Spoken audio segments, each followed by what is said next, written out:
Andrew Tate is a name that echoes in the digital world. He's built an empire on a specific kind of fame, one that promises power, wealth, and dominance. Tate presents himself as the ultimate man, a king with cars, money, and a booming voice. He tells young men they can be just like him if they follow his rules. This promise draws in millions, offering a simple map in a confusing world. Tate's message is clear. Strength is everything, doubt is weakness, and being an alpha is the only way to win. His short, punchy clips spread like wildfire, showing him surrounded by luxury and speaking with unshakable authority. But this image is a performance, a carefully constructed persona. People follow not just for advice, but for the fantasy of total control. That's why a boxing match becomes more than a sport. It's a test of the myth he's sold to millions. The stakes feel high, not just for Tate, but for the idea of masculinity he represents. His followers see him as invincible, and a public defeat would challenge everything they believe. It would force them to see the man behind the myth. That's why a simple boxing match has captured so much attention. It's a spectacle with real-world consequences for how we think about power and strength. The world isn't just watching a fight, they're watching an idea on trial. If Tate loses, the fantasy cracks. If he wins, the myth grows stronger. Either way, the outcome matters far beyond the ring. This is more than entertainment, it's a cultural moment.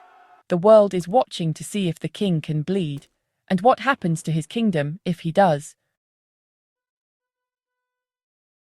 Andrew Tate's message isn't just about wealth or confidence, it's deeply harmful. He teaches a brand of masculinity built on dominance and the demeaning of women. Tate has called women property, suggested they're less capable, and insists a man's value comes from controlling others.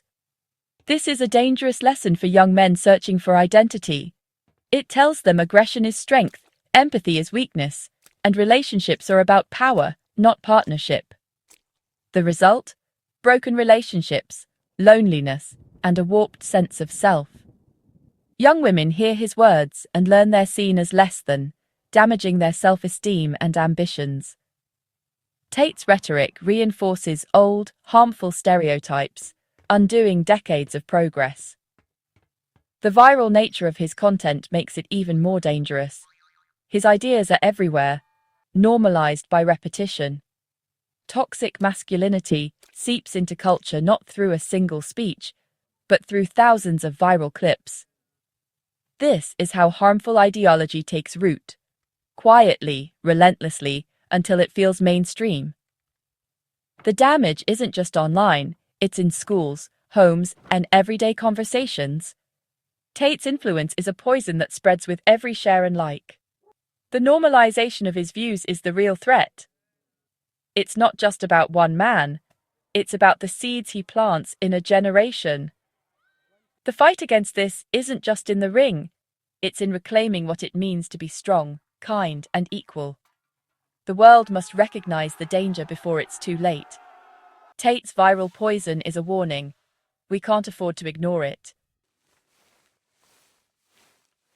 The alpha male myth is old, but Andrew Tate has made it his brand. He calls himself the top G, urging followers to chase dominance at all costs. This creates a rigid hierarchy. You're either alpha or a failure. The pressure to perform this version of masculinity is immense and exhausting.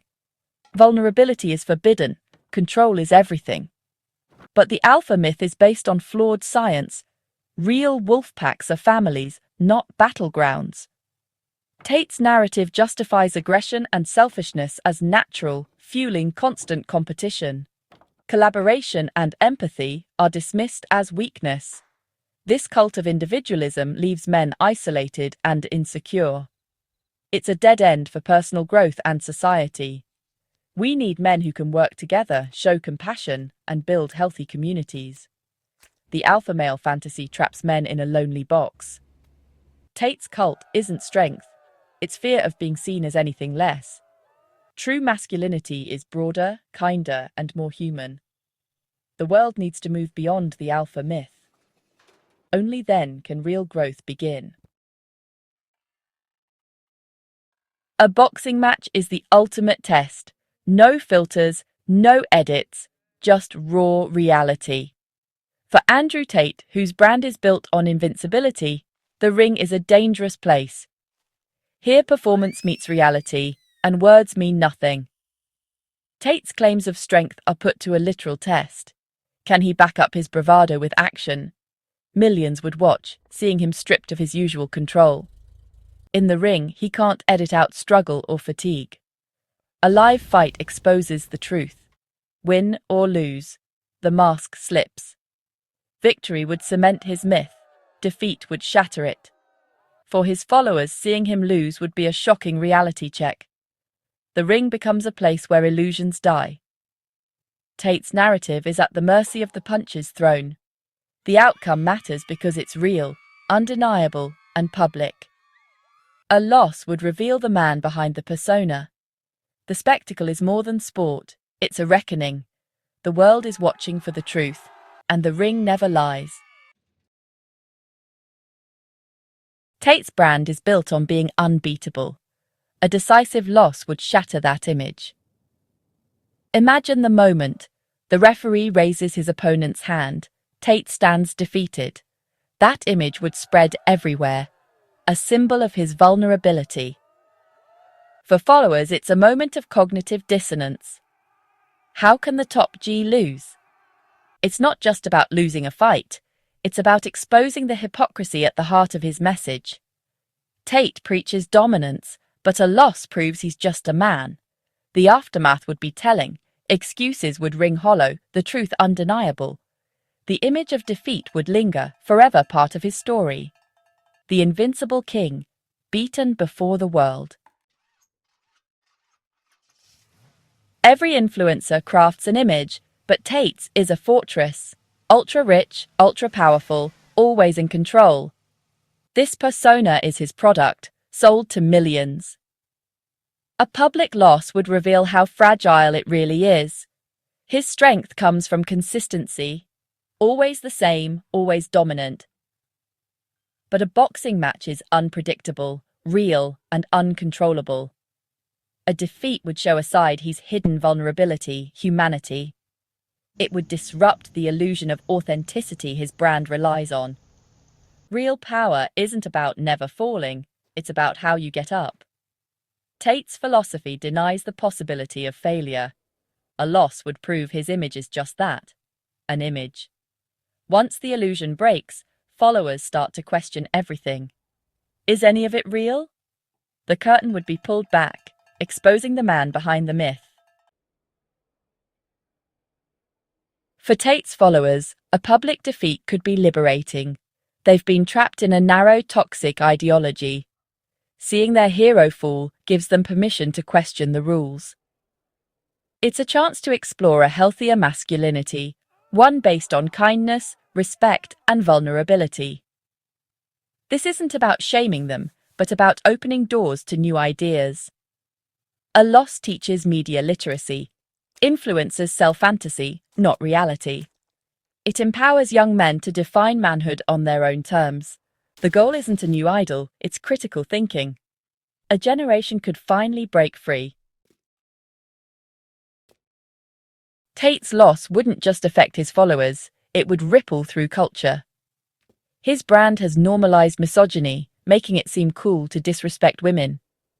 A public defeat would send a powerful counter-message. This ideology is weak. The conversation would shift, forcing society to confront toxic masculinity and online radicalization. For other influencers, it's a warning. Hate has consequences. The alpha male brand would lose its shine. For women and advocates of equality, it would be a moment of relief, a small but real victory. Justice, even symbolic, matters. The tide could finally begin to turn. The world would see that the bully can be beaten. A decisive defeat for Tate would be more than the end of a fight. It would be a turning point. It would expose his ideology as a fraud and open space for better role models. Society could start celebrating masculinity defined by courage, integrity, and respect. Young men would learn true strength isn't about domination, but character. The fall of the invincible alpha would be a win for us all. It's a chance to build a culture where everyone can thrive. The world must choose aggression or empathy, bluster or real strength. A public defeat for Tate could be the start of something better.